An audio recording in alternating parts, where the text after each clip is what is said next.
So my first question is, why are you with the conNECKted project? It's my understanding that conNECKted is going to be a way of making the powers that be aware of the fact that so many people are unhappy with the way things have turned out so far. And I don't go back to the street that I grew up on because it's so different now. I would be thoroughly upset and totally disappointed in the way some people have just taken over and changed everything. I don't like it when I feel like there's a certain group that is being maybe displaced or pushed out due to other people coming in that maybe have more power or more money. I just hate the way history continues to repeat itself, it seems like, where those in control and power continue to take, and then those that don't have it are, like I said, pushed out. And I think it's important for people, all people, to have a sense of place and connection to their history. And I think when that's lost, I think it's a loss for everyone, not just those who are maybe being pushed out. They're doing what they always they're doing what they always do. They're using our name and they're using us as an excuse to get money to build what they want to build. And so they're starting at south of Mount Pleasant, and they're really skipping over everything until it gets to Shipwatch Square. So Liberty Hill, the Heights, 5 miles, all the places, Rosemount, all the places in between are being left out, and they're the ones that really need the most help with the traffic situation and the schools and no shopping and just all the things that we don't have in our neighborhoods. This is a chance for us to let the powers to be know what it is that we want and what we need in our neighborhoods, and that's why I'm interested in this project. With conNECKted, we decided to use the arts as a tool to design a project where our militancy for social justice merges with a local environment. When we put the focus on displacement, what we mean is really is a displacement of entire neighborhoods. We mean the dissolution of entire cultures, the negation of whole entire people's history, and we witness the application of systemic violence. And that's what we're working against. And what I'm particularly personally interested in is how does this violence affect everybody's sense of belonging? When I moved back down to James Simmons Elementary, I wanted to get back involved with Charleston Right Zone, and I did.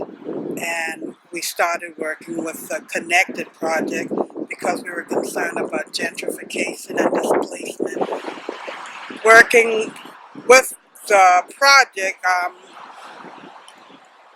we came across articles and other information that touched me in a way that made me want to get deeply involved, more involved than I thought I would be, because it reminded me so much of when they closed Frederick Elementary and the kids were moved and the parents were moved and the school closed. When we came back as a school, some of the children couldn't come back because they had moved in North Charleston and they no longer was a part of the District 20. And then again, we're at Burke School now, and again the same story keeps repeating itself. Children are moved, schools are closed, black people move off the peninsula, And I think this is the point where I feel like we have to stop it. We can no longer accept that black people will not be on the peninsula of Charleston because the powers that be want something else. I think my experience in attempting all the time to challenge the arts can be more than parallel, but can be really used by me and by others to challenge social situations that are right now unbearable for many. We need to be able to live there and not in fear, and to know that if I want to live in this house, I can stay here till I die. And my children can take it over when I'm gone. But that's not going to happen. I want to be a part of the cultivating the apparatuses that will enable complete community control of land and take away the threat, always the threat of a land grab, whether it's through moving schools or you know, to get property or whatever whatever the method or the tools they use to get property or for the resources that you know will profit a certain group of people. This project kind of made me wanted to get back into working with the Charleston Rise On again, because it was talking about community, bringing the community back together, understanding different communities. So my direct community, I guess, is people that are like tired of the way things are and have been tired about the way things are for a very long time. With conNECKted, I'm watching all of my Charleston disappear. I taught at Fraser Elementary for 20-something years. I watched my school be displaced. I watched my school closed. I watched our community have to get on a bus, whereas everybody walked to school, go all the way to North Charleston for 5 years, and then come back to Charleston and be told, sorry, but you can't go to the school that we moved you for because we've changed the dynamics of the school. That has really concerned me. And then when my mom passed and I started getting these letters in the mail and on the porch, but we want to buy your property, sorry for your loss, and every day there's somebody trying to buy our homes, and no respect whatsoever. Just because you may like where I live doesn't mean that I'm going to give you where I live.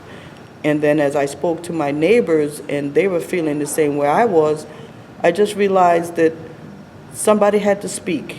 And I decided that I was going to be the person, one of the persons that was going to speak for my neighbors and for my community. You know, I feel like I bring a passion and also... We initiate a whisper, and we're going to try to amplify its echo. So what do you expect to achieve during that project and see for you at the end, socially, for the community and personally? I feel like as an artist, I want my work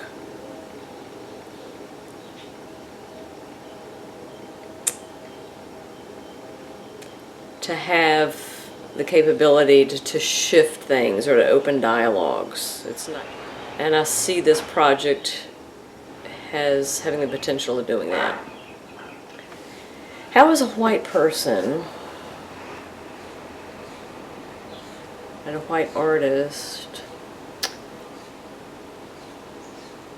how do you help other white people see the importance maybe of Black history or African American culture and why that's important? Well, since I live in Charleston, I'll say Charleston.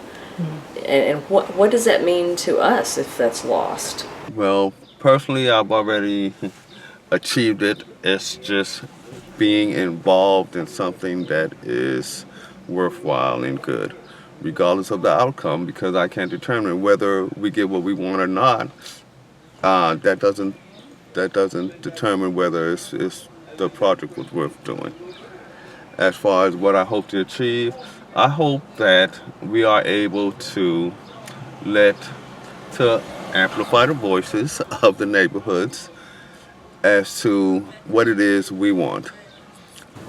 I know we can't go back to the way it used to be, but maybe we could slow down the process and give people a chance to figure out what each individual wants out of themselves and out of their community. We need to hear them, hear what they feel, hear how it affects them, hear how they can add to how we can find a solution. Because if we don't have the people's voice, then we're not including everybody, and that is just not fair. And for me, fairness is a large part of how we live together as a community. Start a dynamic and create a sense of future possibilities, what I would call the imaginary. You know, actually, it's a social imaginary that we share. And that's what we share. We don't have to say the same thing all the time. We don't have to do the same thing all the time. But we will share a cloud. It's a cloud, you know, but it's very important. That's all. Do interventions along the way to add activist interventions and creative interventions to highlight what's going on along the line, or in between the time, because there is a lot going on every day in the city in regards to displacement and environmental racism, and We'd go into communities where neighbors may not even really communicate with each other because they feel like a neighborhood is not really a neighborhood anymore. And so I would hope that this would get the community back together in that neighborhood sense, so that people can get to know each other, know who their neighbors are, know who their children are. So it can kind of, become a village again. And being able to talk about things that are uncomfortable and talk about things that a lot of other people don't want to talk about. Whether that's classism, racism, all these things that make us cringe a little bit, especially here, I think, in Charleston. Art is always meaningful, and my art would be pictures and a record of a digital record of the people that we talk to, the places we go, and the things that we do. And hopefully some way we'll be able to weave that into the project in some way. I think art is a way that we can show them, because a lot of people are connected through art. They might not verbalize it, how they feel, but they see something and it touches them and they can talk about it with other people around them. Art also brings you to a place where you can see it, because the part of conNECKted project is to show each community what they said and have them respond to it.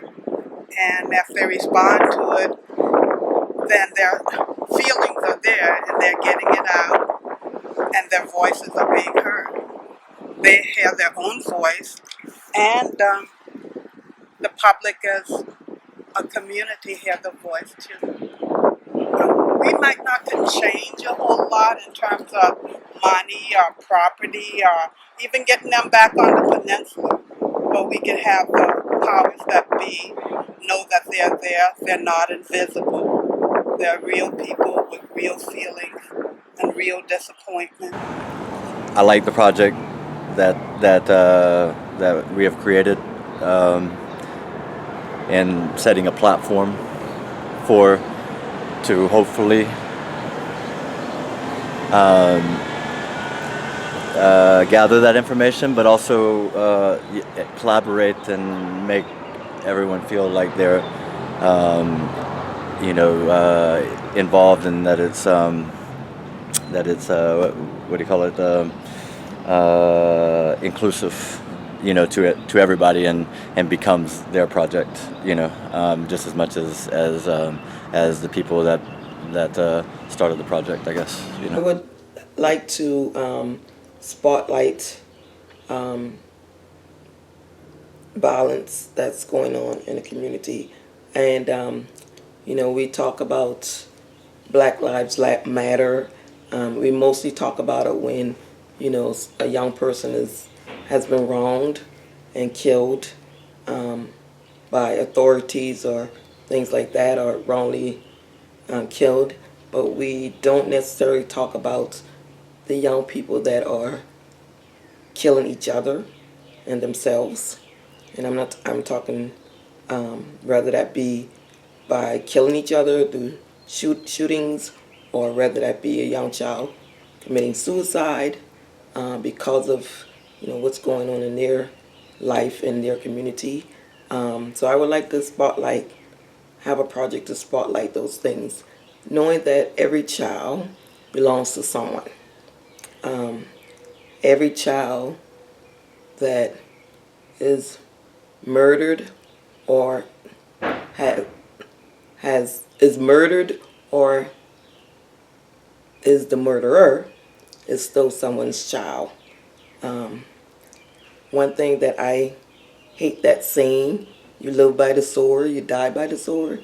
So, when someone gets killed in the street, they say, oh, well, that's the way he lived his life. But he still was someone's child, and he's still going to be mourned by his parents, siblings, friends, things like that. So how do we get our young people to realize that their lives means more than they think it does? To want to live and let other people live. I think this is a great teachable moment, and I'm really excited about artists of every medium listening to the words of the people and creating something, and us being able to do artwork that touches the heart, spirit, and soul of the people, and to bring the voices of the people alive in ways that they've never seen. I wish to realize everything that all those ideas that have come up. We talk about amplifying the voices as the main subject, so they are amplified to be heard. So anything is possible. A trail of sounds where people walk along every day going to work. A house that all the lots of wood, all the pieces of wood are carved with the voices that we have recorded. Fortune cookies, where we find quotes of the residents we have recorded. Benches, same things. A music video, and also things that can be, things that could be pretty silent and discovered little by little, as much as things that can be screamed. I think the arts have that possibilities to communicate not as an advertisement, but communicate because it penetrates you.